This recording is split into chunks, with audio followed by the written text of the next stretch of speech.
gentlemen, welcome to another episode of the Side to Side Sportscast, where it's your boys, CJ, Wudi, Will, and the man who make it all possible behind the scenes, Stag.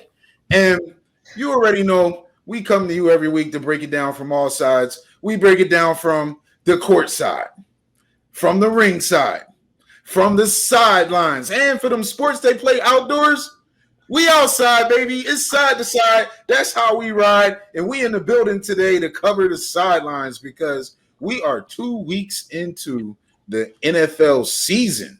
And this is the time of year. Last week we talked about some overreactions, right? But this time we have 7 teams that remain undefeated.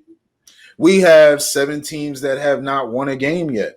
And obviously, if you do the math, that means there's 16 other teams that won one and lost one. So all the teams are still defining themselves. But let's start off by talking about these undefeated teams. Who's for real? Who's for pretend? What do you guys say? I'm going to take this. I'll let you take it. I was Oh, say congratulations for Wudi for Gaddy on doing math right there. Just right off the top. You know, look, we talking about the athletes, but I'm the mathlete, baby. You already know. Yeah, the mathlete who knew that there were 16 teams, right? 16 teams left, even though there are 32 teams in the NFL. Oh, it's 32. I got the wrong sport. The NBA got 30 teams. The NFL got 32. That is a great job. Man. That's a great job. All right. That's an amazing job. So, yes, congratulations to Will Gaddy.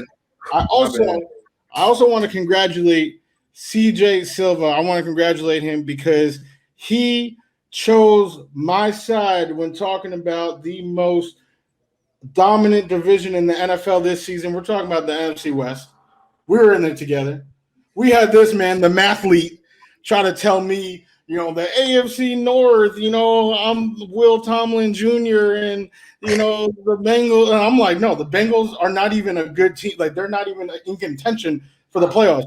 And he said, oh, no, but the Niners, they're not really that good. And the Cardinals are overrated and all this stuff. But the Cardinals and the Niners are undefeated. They are on this list.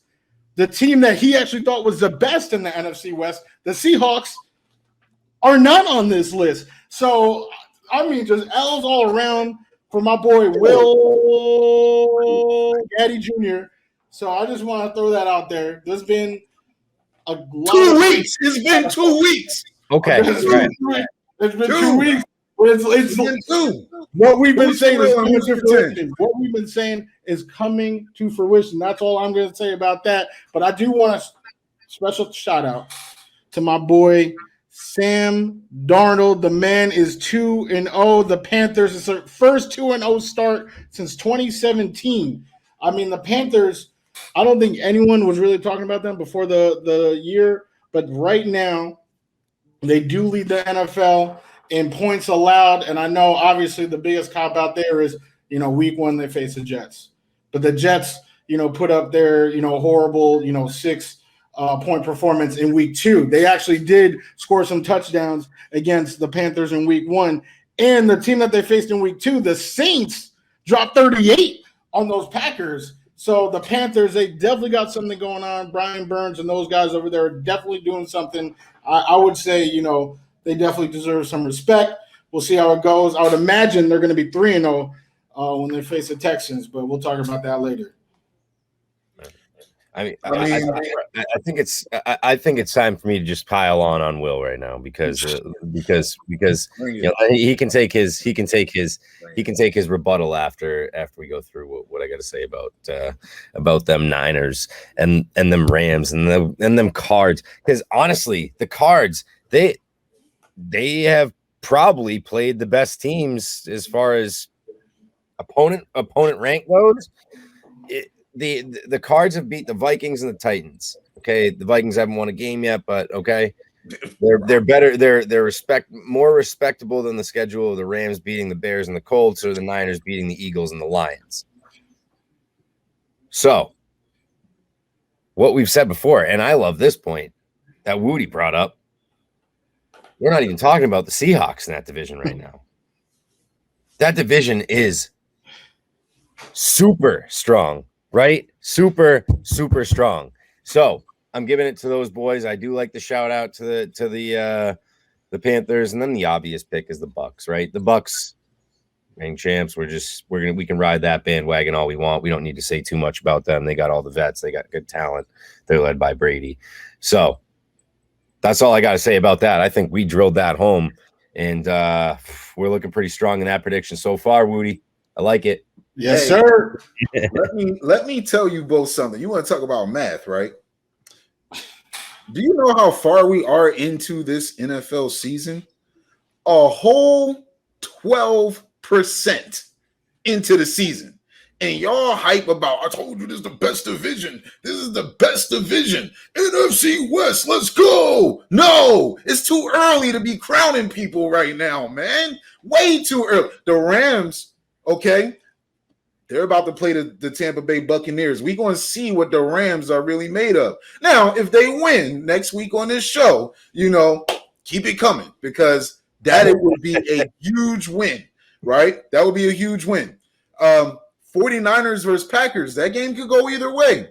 The 49ers, you mentioned that the wins for the Cardinals against the Titans and against the Vikings are more impressive than the 49ers wins against the Lions, which they almost lost, and against the Eagles, which they almost lost. So they could particularly lose. Now, the 49ers were up big against the Lions, but the Lions made a late game rally, right? They got it into one possession. So, the Eagles could have smoked the 49ers. I don't know if either of you watched that game, depending on what your market is, but Nick Sirianni proved to be a dud as a coach. You get into the red zone and you come away with 0 points because you don't kick field goals and you call weird reverses that are unnecessary to get it. You're doing too much in the red zone, right? Those points, not getting them, is what bit the Eagles and gave the 49ers all the momentum, right? So it's very possible, and I do mean very possible, for at the conclusion of this week, these NFC teams. Now, I think the Cardinals are going to beat the Jaguars. So these NFC West teams, I should say, the Cardinals are absolutely going to beat the Jaguars. But the question nonetheless is, who's for real and who's fake? You guys gave some people some props, but did we talk about who's for real and who's fake? I'll tell you, out of the undefeated teams in the NFL, who is for real this year, right? Obviously, the easiest answer would be the Tampa Bay Buccaneers. I mean, they are in prime position to repeat or at least make it back to the Super Bowl, right? I would honestly say out of all the 2-0 teams, that's the only team that I feel confident in saying they are for real, because that defense is something serious. Who's pretend? Now that's a close one, okay? I am, unfortunately, and I hate to do this, right? Because I like the hype. I like the hype. I do. I really do. But I'm going to have to call the Las Vegas Raiders pretend for now. Wow. Because they started 2-0 last year. Remember, they started 2-0 last year, and everything looked gravy. And then what happened, right? They got to get over the hump first before I call them for real. So of the 7 teams that are undefeated, yes, I'm even calling them more pretend than the Denver Broncos, because the Broncos, they're beating the teams that are on their schedule. I mean, their schedule is pretty much like the easiest schedule in the NFL. I mean, they're about to play your Jets, right?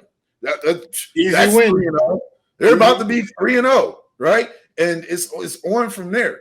So, once they start playing some division games, they'll probably start taking some L's. But the Raiders right now, despite how good Derek Carr is playing, really proud of him, leading the league in yards passing, I'm going to say they're pretend. So I'm going to let you guys try again. Now that you got the NFC West out of your system, can you tell her who's pretend and who's fake?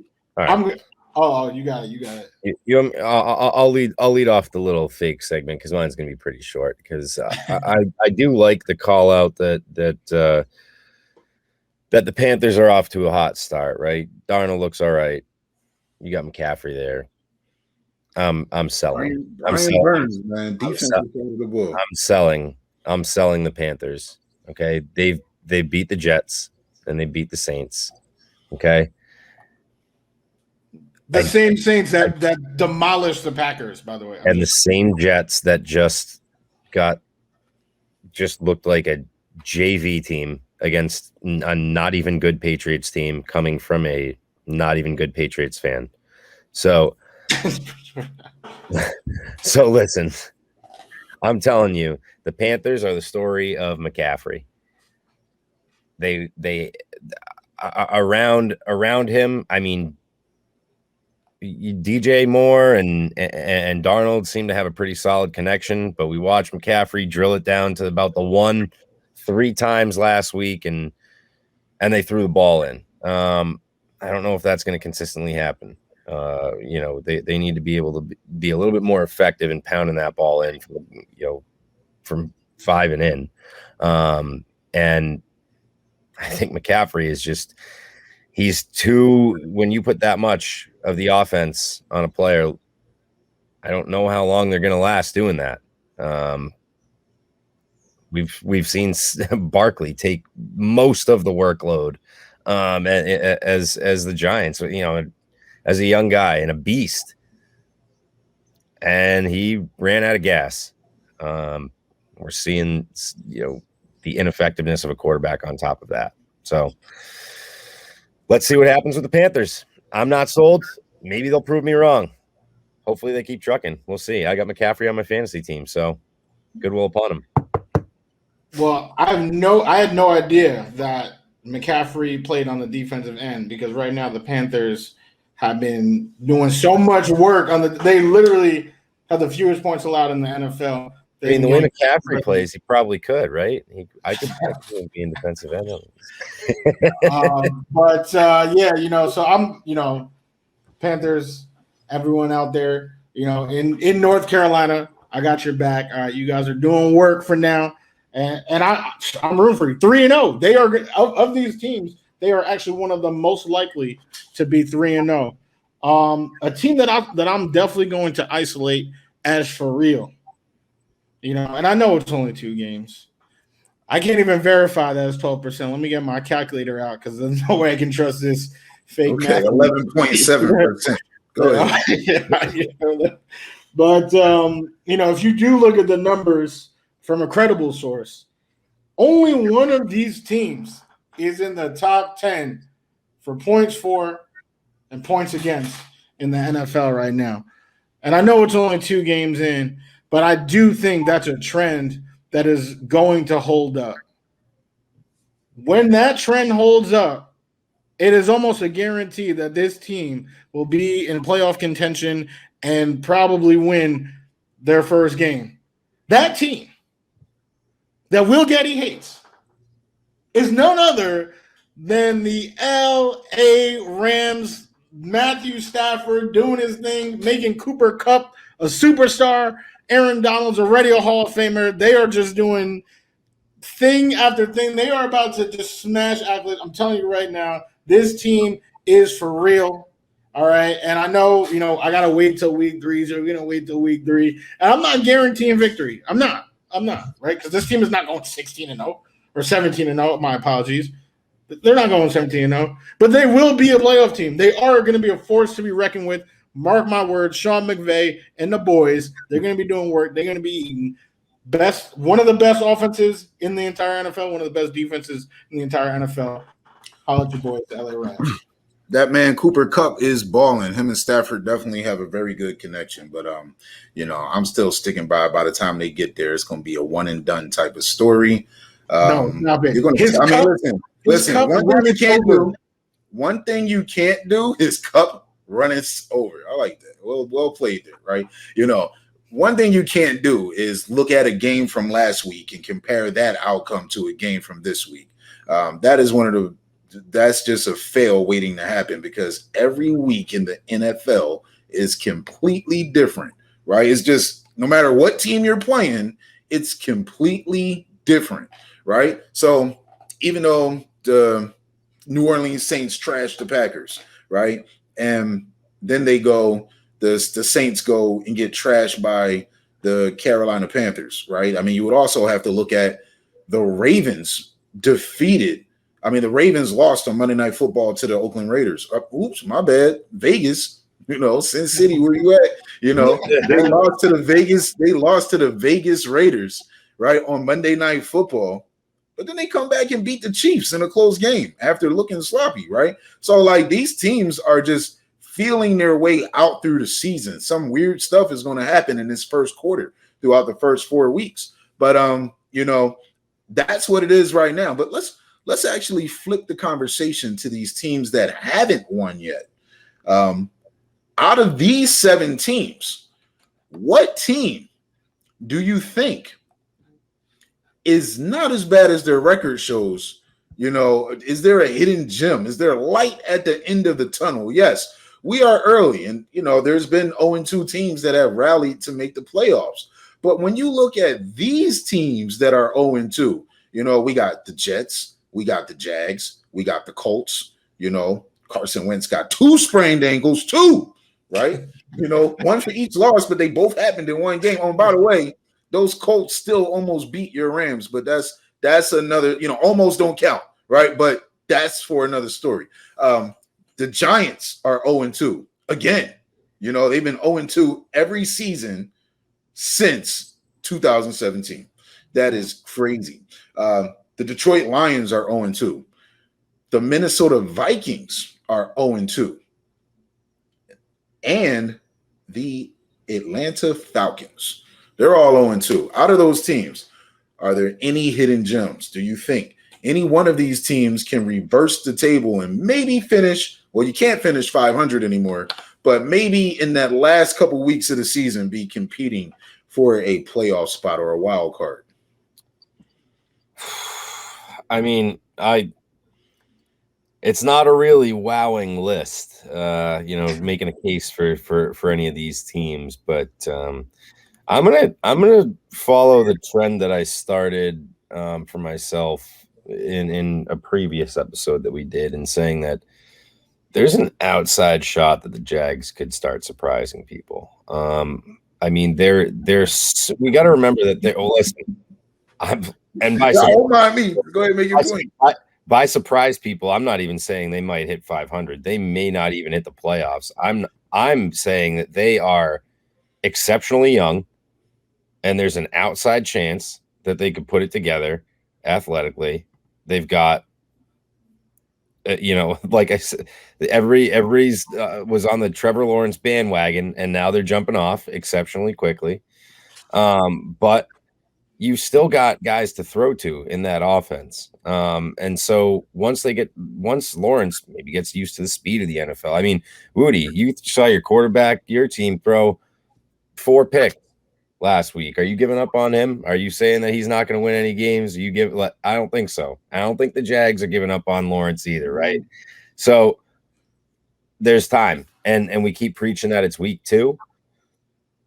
Let's see. I mean, between Chark, Jones, and my boy LaVisca, the best name in the NFL, they got some guys that can catch the ball out there, some athletic guys that can catch the ball and go deep. So I'd like to see what happens, and maybe they can shock some teams. The Jaguars are a current tragedy. Now, obviously, they drafted first for a reason, right? But let's just recap all the moves that they made. They jumped and hired Urban Meyer, he's probably my favorite coach, because I'm a Florida Gators fan. I rock with Urban Meyer. No matter where he go, that's my guy.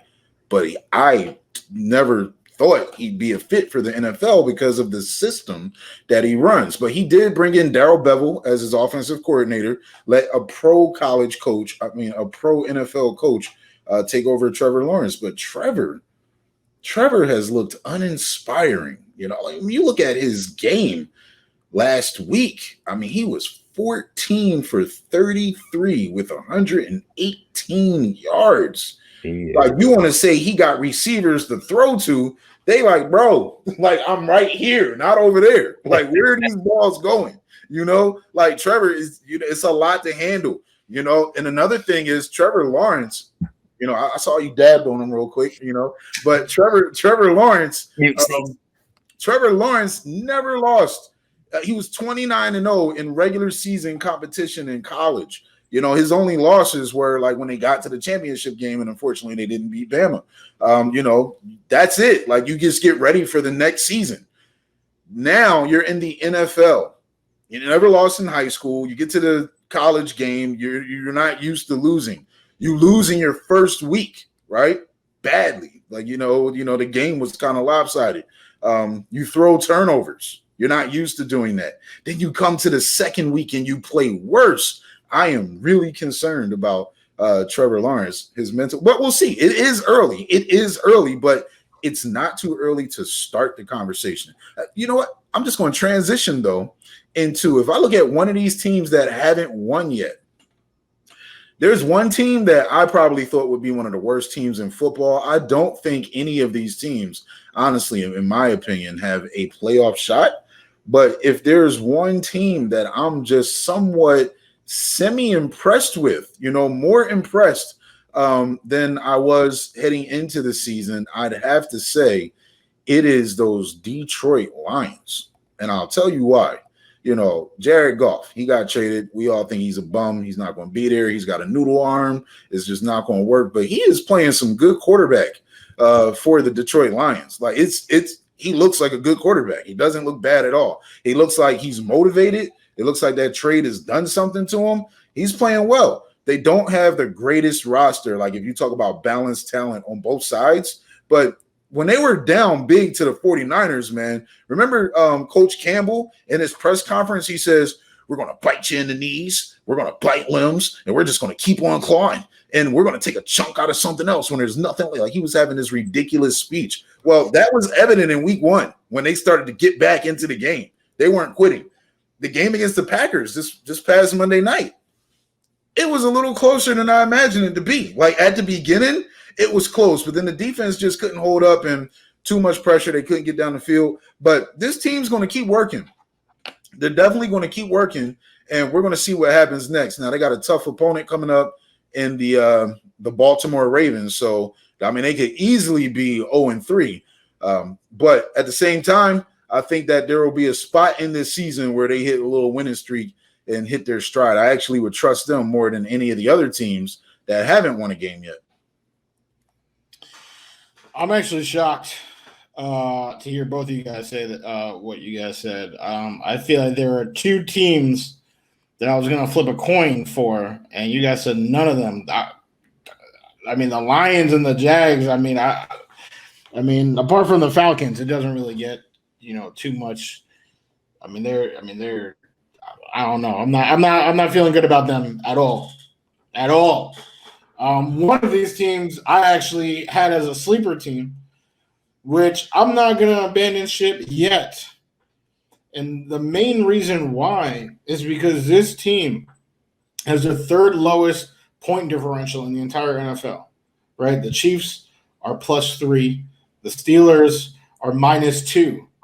And this team, unfortunately, is -4. You know, they've just been on the wrong side of a couple of things. And in week 2, all they had to do was just hit a field goal.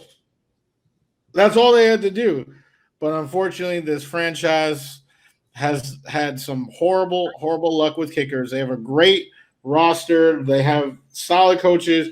I think the Minnesota Vikings still are a very good team. They are not a bad team. They are not a bottom-dwelling, horrible team like most of these other teams are, right? They're not, you know, wildly inexperienced or, you know, injury riddled or anything like that. They just have been on the wrong side. I mean, they were a reasonable field goal not a 65-yard field goal, a reasonable field goal away from being 1-1, like the 18 other teams in the NFL.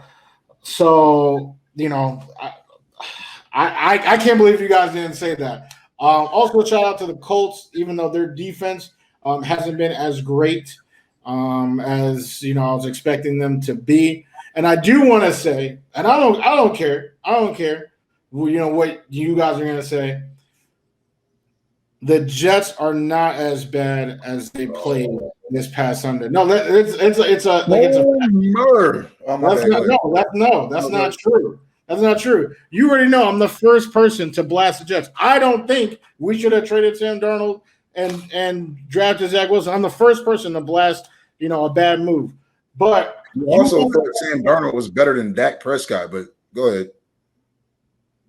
You want to talk about, thank you for interrupting me. You want to talk about, a team that's young, that's learning each other. Literally, the whole offense is completely rebuilt. The whole line is everything is completely rebuilt. They have talent on both sides of the ball. Not a lot, but they do have talent.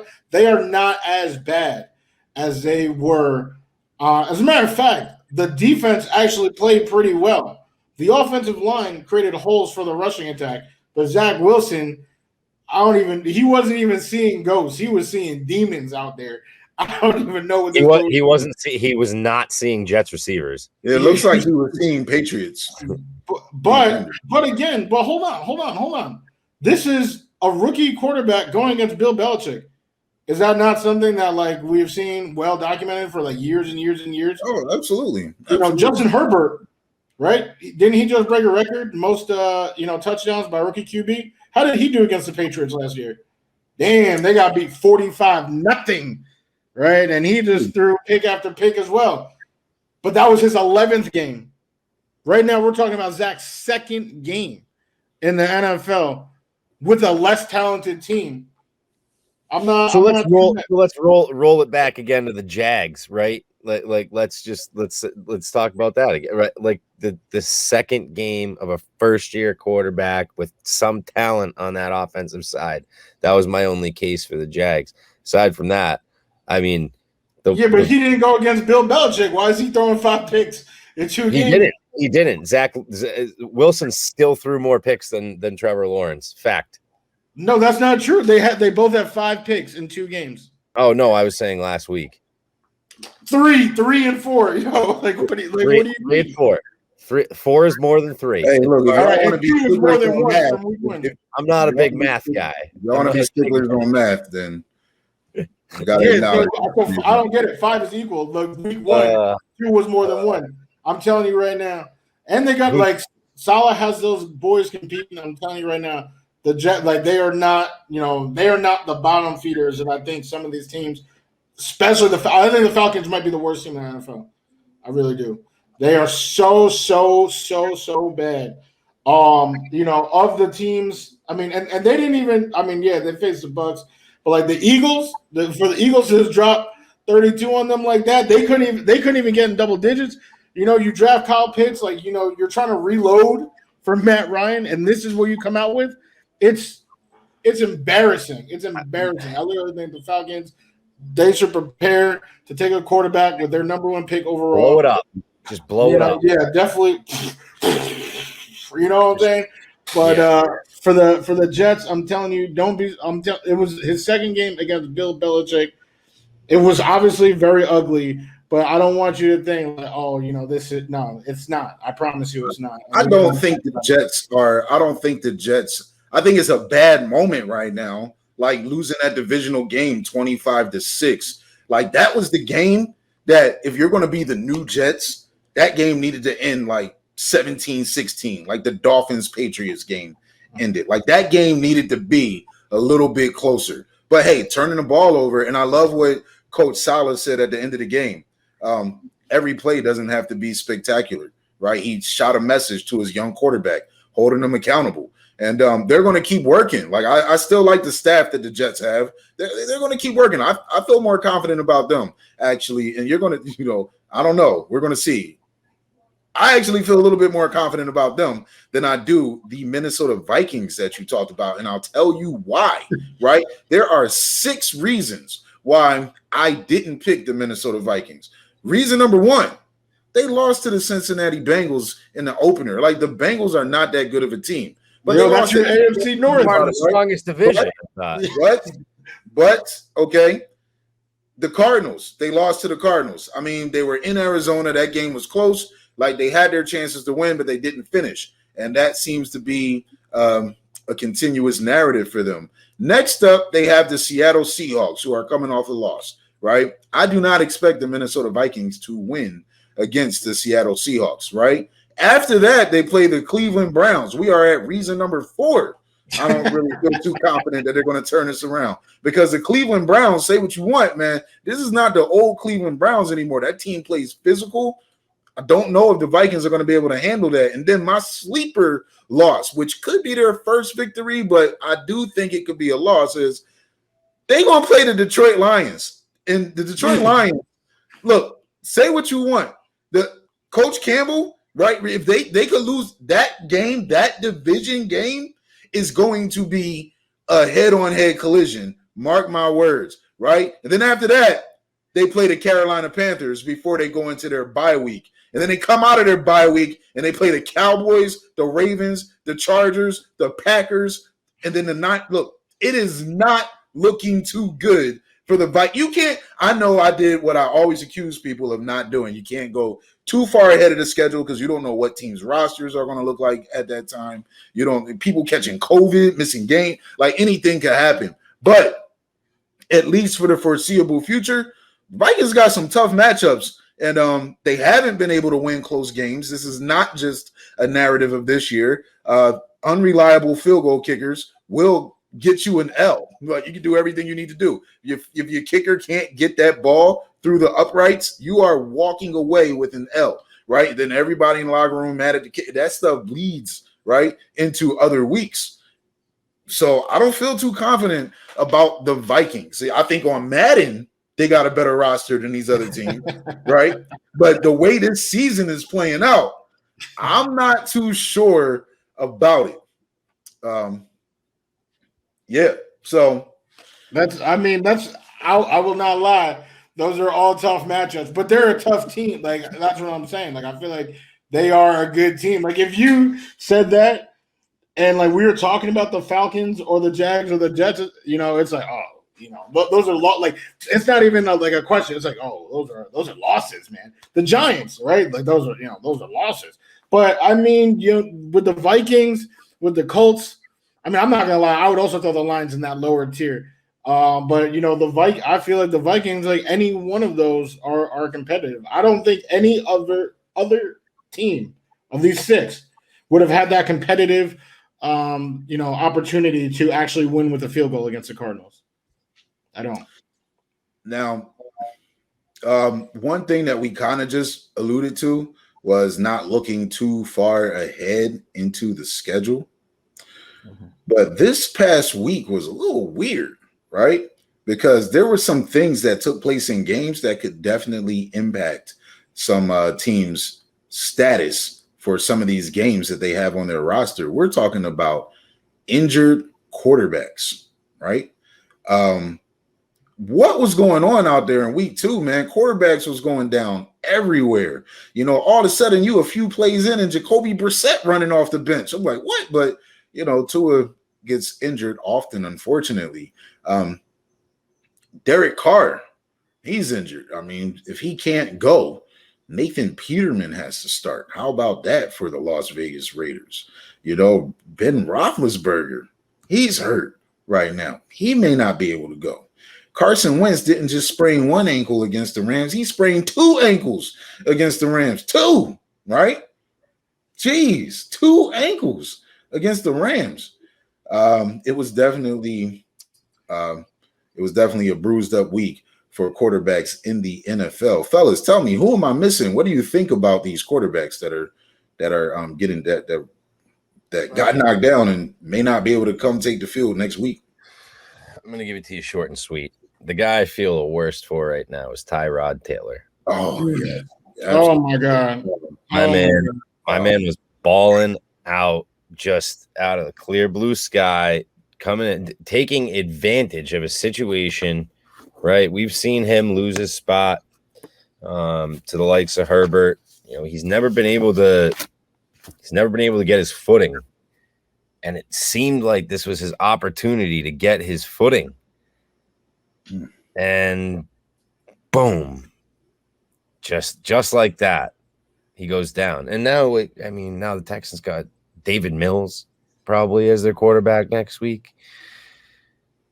Nobody expected anything big out of the Texans anyways, but that's the point. Tyrod was bringing them, right? Making them competitive. Right? Like, looks like a dynamic quarterback out there, like a real NFL veteran getting out of the pocket, making things happen for that offense. So I feel bad. I feel bad for Tyrod the most. So that's my short little segment here on injured QBs. I was literally going to say the same thing. Probably going to shed a tear. I don't know because that's my boy. For the guy. Man, what is going on? Why can't he just keep a job, man? He was robbed last year. He was robbed. That trainer, he needs to get fired. Like the trainer, he was robbed last year. This was his chance.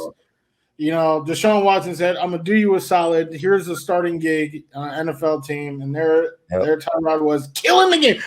And just like CJ said, when no one expected anything, he gave them everything. Right? Yeah.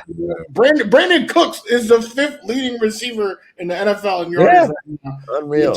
Taylor balling out, and they got scared little David Mills. They got 3-headed running backs too. I mean, it's not like Mark Ingram's in his prime out here, or David Johnson in his prime, but and they got Phillip Lindsay. They got 3 capable running backs, right? None of those guys are getting spent because all of them can actually hit the field fresh and be solid, right? They'll all we saw Lindsay catch the ball out of the backfield. We know David Johnson catch the ball out of the backfield. Mark Ingram's, he could be a workhorse still. He's not that far removed from 15 to 20 carries, 25 carries a game. So it's like they had something going there. And I just wish that we could, I wish that he was able to just stick on the field and God willing, we'll be able to get him back soon and see what he can do. Yeah, that is definitely the toughest QB blow. He had these 4 weeks. He had the Texans. They might have beat the Cleveland Browns, man. The Texans, that was the game outside of my favorite team. That was the game I was most excited to watch because when the Texans beat the Jags, I'm like, okay, that was a little interesting, but I didn't expect the Texans to beat the Jags, but the way they played, I was like, wow, they might be able to play the Browns that way, and we'll see. I was like, but if they get smashed, then it's a nightmare season. They were bringing it. That game was not, the walk that the Browns fans probably expected it to be. But then when Tyrod went down, everything went down in that game. And you know what, man? If I've never been one to root against anybody. I'm not rooting against Davis Mills. I want to see Tyrod get back on the field this year. But if Davis Mills comes out on Thursday night against the Carolina Panthers and passes for like 350 yards and 2 touchdowns, and they give him the job for the rest of the year because they developing their future QBs, they know they're not getting Deshaun back, it's going to be like, Tyrod, man, you are cursed, man. You need to come holler at your boy. We need to pray together. We need to do something to get these demons out your closet, man, because you deserve to be a starting quarterback in the NFL. Like, you absolutely deserve it. Brandon Cooks ain't going to be cooking without you, bro. And I feel bad for him, too, right now. I'm going to tell you something right now. If Davis Mills comes out and drops 350 yards on the Panthers this week, the Jets need a trade for Tyrod Taylor right now, making me start right now. That's exactly what they need to do. Remember, I said when the Jets drafted Zach Wilson, they need to sign Tyrod. I get it. They've been there, done that. But I said they need to. You meet Zach Wilson. Let's talk about Zach just for a second, right? It's not bad. It's just he went to BYU.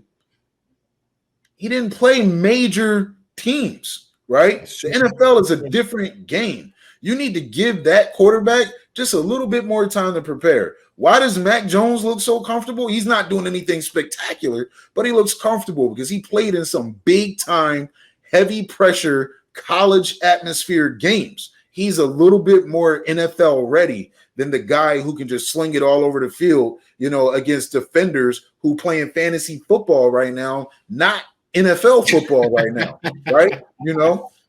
They watching the side-to-side sportscast with us, and they played more football than any of us. But you need to develop these quarterbacks. But let's talk about some players. Aside from Tyrod being the QB whisperer, because we know that now. Yeah, right, exactly, right. Here's how you do it. I know, right? I know the Chicago Bears is probably like, we should have signed Tyrod. If I could just say one thing about Tua, Will, I know you were a Tua fan. I'm a big Tua fan. That's my oos. And I did think pretty highly of the Dolphins going into this year. But I don't know. I mean, the guy is, he's kind of, I don't want to say he's made of glass. He's not Big Ben.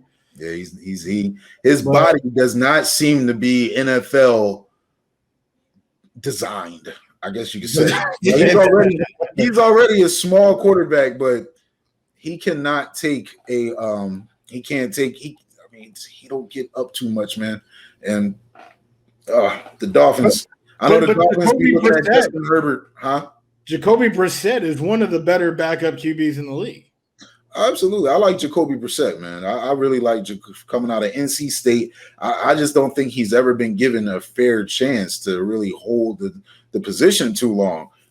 He did good under Belichick. He wasn't bad in the Colts, and I think we'll see what he does for Miami. But so who do you think is going to win? They face the Raiders this week.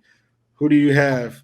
You got the Dolphins or the Raiders? If Derek Carr is the quarterback, because he's on fire right now, I mean, he looks like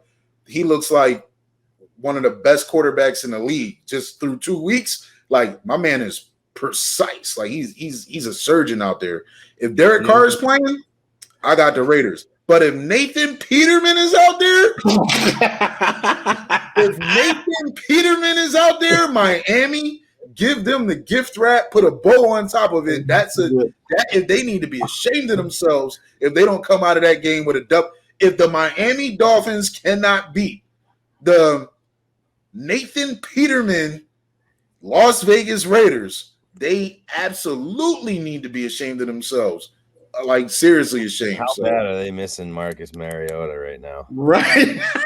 It's a shame, man. You put him in for that one play. He rushed for like how many yards? Like 26 or something like that. I mean, Mariota still makes them. I mean, at least for a couple of weeks, even 3-4 weeks of a season, makes you. He can fill the void of being a respectable QB for. He's another one of the best backups, I would say. And he's a little different than Jacoby. I think Jacoby is much more of a game manager after watching him with the Pats. Like he I don't know, Jacoby Brissett's. Well, it was early when he was with the Pats. He's an interesting specimen as a quarterback. I feel like he's such a tweener. Like, he's too good to be a backup, but he's just not quite that guy who's going to win you big playoff games or get you over the hump or win you a Super Bowl. It's like, I always feel like he'll be solid. He might get you to the playoffs, but that's about it. I don't know if you're getting more out of Jacoby Brissett. And you know what? That's kind of the perfect backup life, right? Is just being able to do that 4 or 5 times throughout the course of a season. Just give those valuable reps that are needed to win games. So, yeah, it's interesting. I don't think he's ever going to get a true starter role, though. Yeah, we'll see. But hey, now's the time. I mean, when you got to step in for the injured quarterback, if you want to prove your case to be a starter, there's no better time to do it than when you actually get to be the starter. So Jacoby, he's got more weapons right now. Hear me out, Jacoby. Hear me out. Yeah, he's got some weapons right now. with those little speedy receivers out there in Miami. So we'll see what happens. But do you think Cam is mad? What do I think? Who Cam? Cam is mad. Yeah, look at all these QBs going down. His phone's out here collecting. Cam they not going to say it, but Cam ain't going to get a call because once they call him, right, he's got to be tested, go through the whole protocol. He ain't going to be able to play right away. And teams just like, all right, well, I'm just going to get my guy ready and see what happens, right? If the Texans look disastrous, they may even look at it like, well, we get Tyrod back in at least 4 weeks, so we may just roll and get our draft pick. Like, how many of these reports you want are true, but if you guys read about it, Mac Jones was outperforming Cam in a number of ways, not only on the field, but off the field and being a leader and talking to his teammates and being to things on time and making sure that he was following protocols and just being a responsible professional, right? So if people don't want to take the risk of, and not to mention his performance on the field wasn't anything to like write home about. I mean, Cam was not a good quarterback. It wasn't as if you were bringing somebody in and being like, oh, we're getting all this talent so that we can deal with some of the nonsense. No, I agree. I think Cam's better days are behind him. Mac Jones is the future, and Mac Jones flat out beat Cam Newton for the job. Like he performed better. He understood the offense better, right? And he can throw the ball better. It is what it is. Cam's days are behind him, but he can still be somebody who is better than a lot of these backups who may have to go out there. But it's just the way the league is right now. It'll take some time to get him ready. He doesn't really want to be a backup quarterback, so it's really on him. But let's talk about some players who are exciting fantasy fans everywhere right now, right? Let's talk about some players who are absolutely exploding, some players to watch, and some week 3 waiver wire pickups. I'll tell you right now, you know what? In fantasy football, obviously touchdowns is the game. I am not the biggest fan of the little wide receiver because the little wide receiver may make big plays, but in the red zone, they just don't go to him. But right now, man, I'm going to have to go with my boy, Tyler the Pocket Rocket Lockett, baby. Look, Tyler Lockett is taking the top off of defenses and taking it to the house. He's got the most 20-yard receptions and 40-yard receptions in the NFL throughout these first couple weeks. He's just a few yards behind Deebo Samuel, who Deebo is really looking like Deebo out there, man. That dude run after the catch is serious, right? But those, Tyler Lockett, man, him and Russell Wilson have found it. You got to. You cannot take Tyler Lockett for granted anymore. He's clearly not on anybody's waiver wire. If that is a league, if he's on the waiver wire in one of your leagues, I want in that league. And I definitely want to know how much y'all charging. I want in that league next year for sure, right? But Tyler Lockett is really killing it right now. If I just had to name one player who I'm just a little bit inspired by, is definitely Tyler Lockett. I love Tyler Lockett. I get him every year. Every year he's on at least one of my teams. I try to get him on as many teams as possible, and he always falls a little bit, sixth round. And there's a lot of hype on DK. I feel like from his combine, it just hasn't stopped. It's only gotten larger, like the legend of DJ Metcalf. But I do think last year. He did. No, and I actually, this is actually the reason why I'm bringing this up. I wouldn't be surprised if DK still has more fantasy points.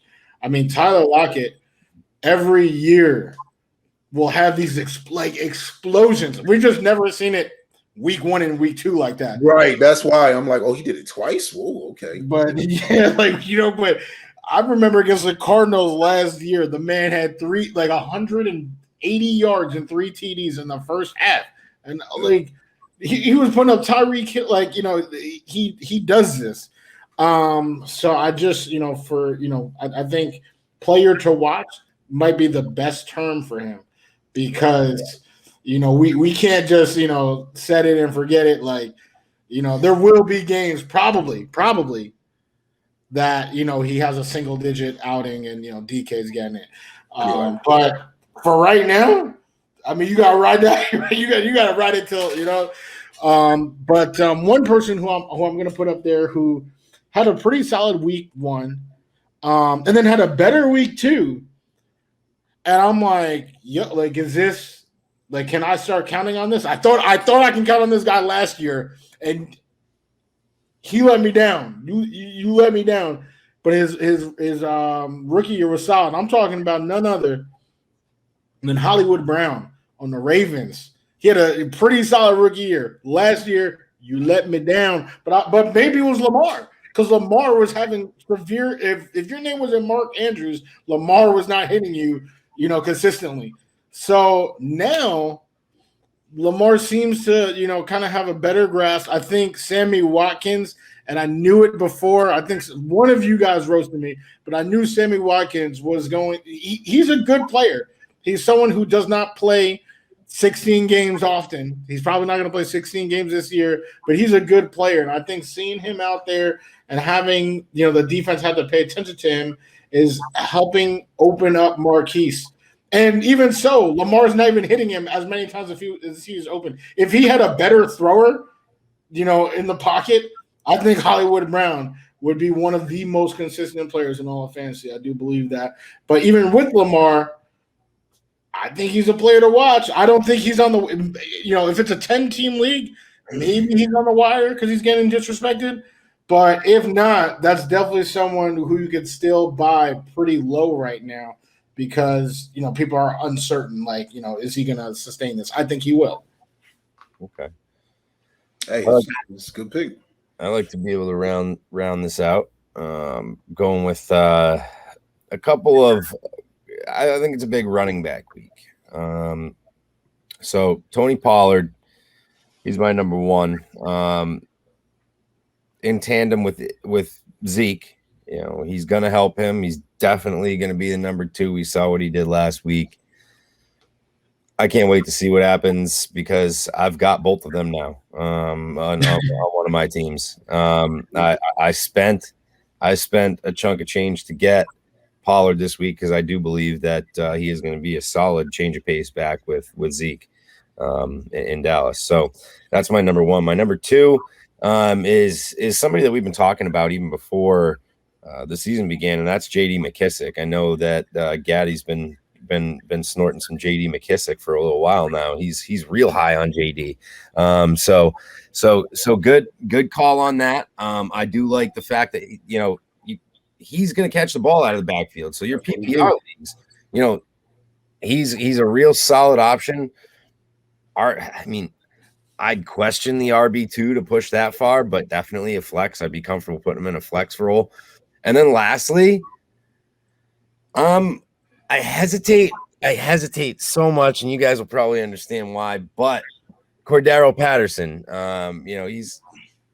he's surprise jack of all trades, and the reason why I hesitate is when we saw him in a Patriots uniform, Belichick liked to use him in every which way you could imagine, right? I mean, running back, just running wheel routes, punt returner, just like on special team, like everywhere, right? So Cordaro Patterson, I've seen him at running back. It doesn't look like a natural fit.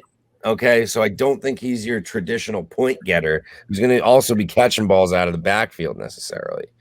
So I question how much value he has in the fantasy perspective. So I'm going to put Pollard, McKissick, Patterson as my 1, 2, 3. And I'm just saying it's a running back heavy week. Go grab Mike. I won't lie. I did put in a claim for Patterson. It's a smart pickup. Why not? Right? You put him on your bench and hope for the best. I put in a claim in that order. I put in the claim for Pollard, McKissick, and Patterson, and I ended up winning Pollard. So Ezekiel Elliott has traditionally destroyed the Eagles. I'm still, the Eagles front line looks pretty good. I'm not really too sure how this Cowboys rushing offense between the tackles with Mike McCarthy and Kellen Moore. I don't think they have a deep enough playbook to really effectively do it. But with Zach Martin, it certainly works better. But Tony Pollard, I like that pick because he can hit the outside. He can run off the tackle, and he can turn that thing up, man. And it seems like the Cowboys run more effectively to the outside. So that may and now that Michael Gallup is hurt, they're going to use him more in a passing game too. They put little Asante Samuel Jr. The Chargers was moving that man around, man, and that man can cover. So like they didn't really get to go to Pollard that much, like in the slot. But I'm not sure the Eagles going to be ready. So good pick. And J.D. McKissick reminds me of James White. Now you talked about some of your waiver wire pickups. Who else is out there in Cordaro Patterson? You picked up on the waiver wire. I'll tell you somebody that I picked up, and I had to because week 1 I was the highest scorer in my league, and I looked at it like, hey, I'm gonna just wait till the end to draft a quarterback because I think Jameis is gonna have a big year. Week 1, 5 touchdowns. Didn't have a lot of yards, right? But my man was executing. 5 touchdowns, 0 picks, right? I was looking like a diamond. Week 2, I was looking like a dummy. Like I got so scared. Like I'm like, oh snap! I don't know if I trust him anymore. It's just 1 week, but fantasy will do that to you. So I went and I picked up somebody I picked up 2 quarterbacks actually, right? They've been consistent for the first 2 weeks, right? All I need on my team. You dropped Jameis? I dropped him like a bad habit, man. He's on the. Ain't nobody picking him up. Ain't nobody picking him up right now, and not in my league. Ain't nobody picking him up, right? Just because of their schedule that's coming up, right? That's okay. I'll go get him again. I'll use my waiver claim if I have to. Well, we'll see. But I got injuries that I need to deal with. But I picked up 2 quarterbacks. I picked up Derek Carr, right? Derek Carr is having a good season, but he's a little hurt. So this week, my quarterback is going to be playing tomorrow. And you know what? If he lets me down, I will never start him again for the rest of his career. But I'm going with the man, Sam Darnold, right? All I need is 20 points from my quarterback. The rest of my team, they get points. I just need a steady 20. Is this a segue? Is this a segue? Do I hear a segue? Wait. We can't segue yet. Because hold on. Oh, you know that there aren't too many people on planet Earth that love and appreciate Sam Darnold more than me. But I'm going to tell you right now, other than his parents, I'm going to tell you something right now. If Daniel Jones is on your waiver wire and you did not pick him up, you made the wrong decision. He went. Daniel Jones. I don't trust him, man. Look, he can get those rushing yards. He gets those rushing yards, but TDs. He doesn't throw for many passing touchdowns. No, rushing TDs. Yeah, but that's not. He doesn't. He's not like Lamar Jackson. Like he doesn't have to be Lamar Jackson. First of all, do you know who they're facing this week? They are facing the number 1 worst defense in the NFL. They've given up. Yes, they're playing the Atlanta Falcons, right? But here's my thing, right? I like to trust a good offense, right? The Giants are not a good offense. Daniel Jones is playing a terrible defense, but then what happens when he fumbles the ball twice, right? Maybe gets an interception once, but has 80 yards rushing without a touchdown. Those points don't even matter because of the turnovers, right? And then he only throws for like 215, 220, right? Look, I won the first week. I lost the second week. I just went with the safer pick, right? But somebody, even though I didn't put in a claim for him, somebody took him. He was one of the first quarterbacks taken by the time I came in the waiver wire order. So somebody is out there looking to start him. It's not me. Yeah, no, I'm telling you, I almost picked him up, but my quarterback situation. As a matter of fact, on one of my teams, my quarterbacks are Derek Carr and Jameis. So I'm starting Jameis. I'm starting Derek Carr.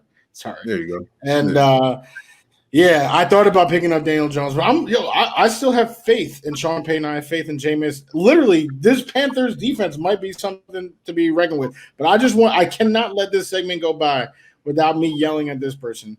because the reason why I even was looking at Cordaro Patterson, I actually ended up picking up James White, who did a great job for me on against the Jets. But oh my God, man, I wasted this pick. Will Gaddy was high on him. I was thinking, historically, I've seen, Jamal Charles, I've seen Kareem Hunt, and I was like, you know what? He was good in college. I'm gonna take Clyde Edwards-Helaire this year, and the boy is trash. Trash. Oh. I hate him. I literally hate his guts. All right. I got a question before you move on, because this is on the rookie running back topic. My boy, who I've said my homer pick, my one homer pick, my one Patriot this year, Damian Harris. Just voting last week. Let's go. I'm just going to say, don't hop off of CEH too quick, man. Like the way Andy Reid mixes up the offense, like that boy is going to be a dual threat, right? Darrell Williams. They use Darrell Williams. No, they do use the other running backs, but I wouldn't hop off him too fast. I drafted my first pick was Nick Chubb. I had the 9th pick of the draft, and then on the way back, I was between, do I take Hopkins or do I take Edwards-Helaire? Obviously, I went Hopkins, right? And that's been working out for me. Of course. It works out for everybody. But let's talk about this game tomorrow, because my quarterback's playing in this game tomorrow, so I got a vested interest in this game tomorrow. I will never start Davis Mills, right? What's that? Isn't there a cereal company, Mills or something like that? That's the only Mills. General Mills. Right here. Here you go. General Mills. I don't care about the Mills, right? But Sam Darnold and the Carolina Panthers are taking on the Houston Texans. Now, here's my thing. This is what I love about football, and this is why I love the game more than I love fantasy football, and it will always be that way, because everybody is counting out the Texans again. We did this the whole offseason, like, man, it's a dumpster fire over there. What is going on? Like, oh my God, and then they came out like Tyrod Taylor. We wasn't even too confident in them. We was like, oh, Tyrod out there now? Man, they still gonna be trashed. He ain't got nothing. And then they came out, man, they was clicking. You cannot think for 1 second that this team is just going to fold with Davis Mills out there. Now, Davis Mills may look like certified trash truck juice, right? He may stink it all the way up, but he may not. He may play very conservative, right? And we're going to find out a lot about Coach Cully and what they about to do. I'm taking the Carolina Panthers to win this game.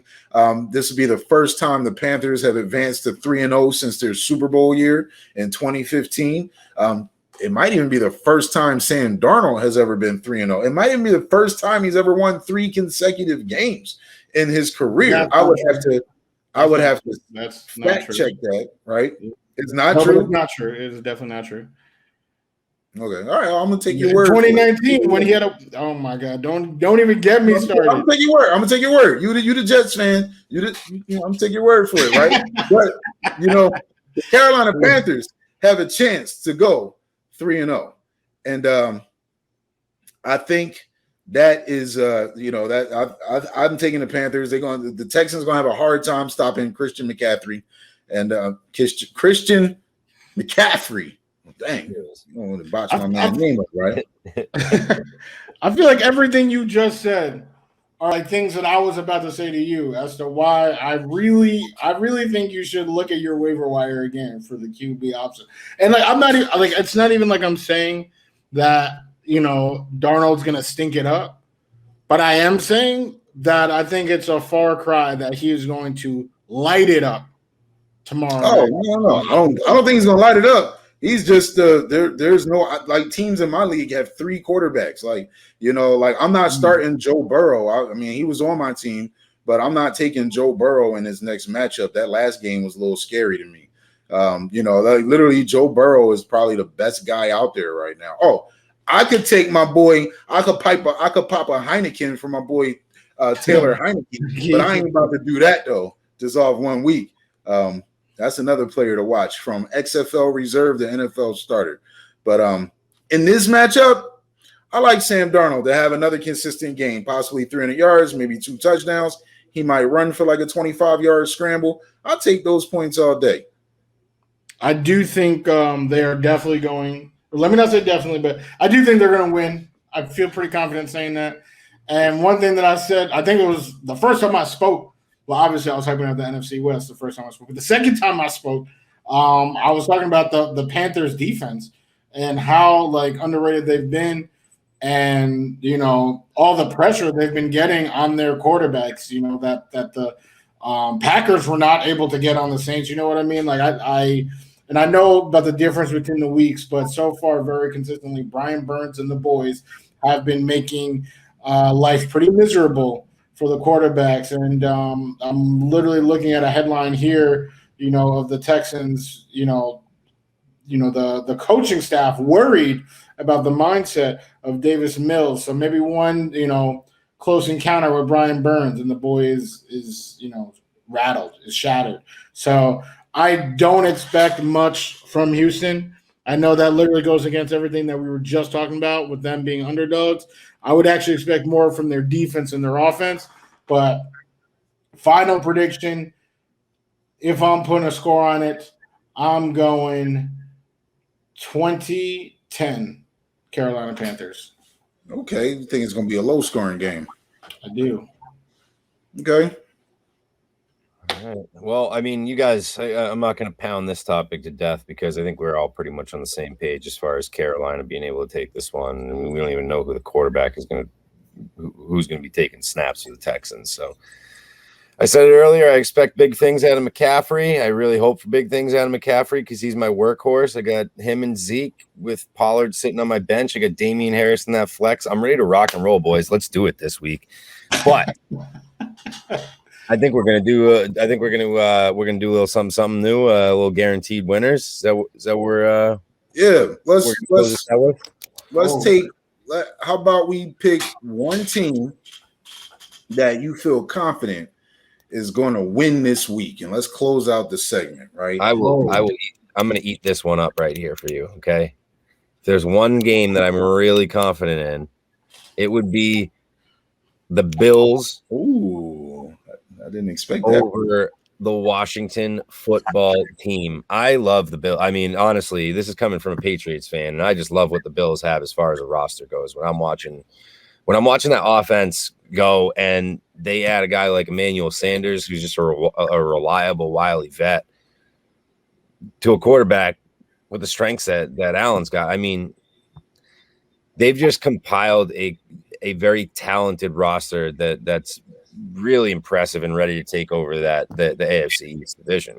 You know, unless barring any Christmas miracles that, you know, Mac Jones comes out and starts looking like Tom Brady, but that's not happening tomorrow. That's not, or this week. It's not happening next week. It's not happening this season. So I expect big things out of the Bills. I expect a big win next week. So we'll see what happens. But they lost to the Steelers in week 1 as well. So, I mean, it's a week-to-week league. I'm not sold. I mean, like I said, I can't be completely sold on this team, but I can be completely sold that they are going to win next week against Washington football. There you go. That's what you need to be sold. Is it going to happen next week? Next week. Let's keep record of our picks, and every week let's pick a different team, right? So the Bills, that's your first pick, right? I'm going to go ahead and get this team out the way right now because if there's 1 week that I was confident that they're going to win a game, even though they already won 2 games, this is like they better win this game. They better be ashamed of themselves if they don't. Oh, my God. Right? But you already know who I'm about to pick. Right? Do your thing. You already know who I'm about to pick. I'm about to pick the Denver Broncos, right? But here's why. Not just because they're playing the Jets. The Broncos are a different animal in Mile High in September. I mean, no matter who's on their roster, they've won 72% of their games in September. That's crazy. Like, you know, they they don't really lose in September. Teddy Bridgewater looks comfortable with that offense right now. Doesn't matter if Jerry Jeudy got hurt. Cortland Sutton just became a star. And, Teddy B is balling. And my boy Jamal Williams is steadily becoming the RB1. I'm going to have to pull him off my bench soon and start him in fantasy. But if I had to pick a team that's guaranteed to win of all the matchups this week, right, I'm going to say the Denver Broncos have as close to a 100% chance of winning this week. And I'm not saying the Jets are going to play disastrous, and I'm not even hating on the Jets. I'm just saying I don't think the Jets are going to be able to handle them in Denver this week. Well, I guess I dodged a bullet there because this segment is news to me. I had no idea that we were going to be doing this. I literally only had 6 matchups written on my sheet here. And of these 6 matchups, there's only one of them where I'm like, oh, I'm really confident of a winner. And I thought you were just about to pick it, but you didn't. So I guess I can pick this. But, it's already gotta be a pro, gotta roll with the punches. So here I am. I'm rolling, what I'm saying, hit him with that Floyd Mayweather. I feel like you want to talk about something that's 100%. How is Kyler Murray not smacking everybody in Jacksonville left and right? Like that's a good has been doing work. Like, what I'm saying? Like, he dominated the Titans. I don't understand how the 2 matchups you guys said where, the Redskins actually, oh, my God, I did not mean to say that. I sincerely apologize. Washington football team. I'm still trying to deprogram 20 however many years of my life where they were. Easy mistake to make. But I think they have a great defense, right? I think, I'm not even going to talk about the Jets. Forget about them right now. But I think, the football team, they got a great defense. If Heineke has some Heinekens, like maybe you see a game like we saw with the Steelers. Like that's actually possible. With the Cardinals, I literally do not see a scenario where the Jags beat them. I don't. I mean, I think when we reconvene next week, I think we all my bad. I think we all going to come out of this week winners on this particular thing, right? So here's the rule, though: you can't pick the same team twice. You can't. Right? You can't. And so now you make that rule after I make my pick. All right, you want? Hey, do you want? You came up on the fly. Do you want to readjust? Now, oh my God! Now you guys make me open up a new tab. Now I got to search through all the teams. Look at this. You pick the Cardinals. That's your team for the week. Roll with the punches, like you was just saying. And I wasn't prepared for this segment. Yeah, I just put it on a group chat, like just a little bit before. But hey, it's good. It's a good thing to do. And I do want to say one more thing before we conclude. I'm excited to see Sam Darnold play for me as a fantasy quarterback, because if Baker can go 19 for 21 against that Texans defense, I expect some good stuff out of Mr. Sam Darnold himself. Sam, I am. I do not eat green eggs in hand. But anyway, right? Ladies and gentlemen, that concludes our week 3 edition of the Side to Side Sportscast. Don't forget to check the website out. Wudi, pull that plug. Oh, you already know. Side2sidesports.com, home of the Wudi 3. All right. I actually am about to put up this next one tomorrow, and also catch Will's segment that I don't remember the name of. It's like Drives, Dimes, and Duds. I did remember it. Drives, Dimes, and Duds. Check it out on the Side to Side Sports website. And side2sidesports.com. Side2sidesports.com. Hit us up on our social media handles. By the time we in full motion, we're going to have this outro smooth, ironed out, and clean. But hey, it's been another fun show. Stag, you the man. We appreciate you. CJ, Wudi, I'll see you fellas next week. We need some type of cool thing to do. But that concludes another show of the Side to Side Sportscast. We out.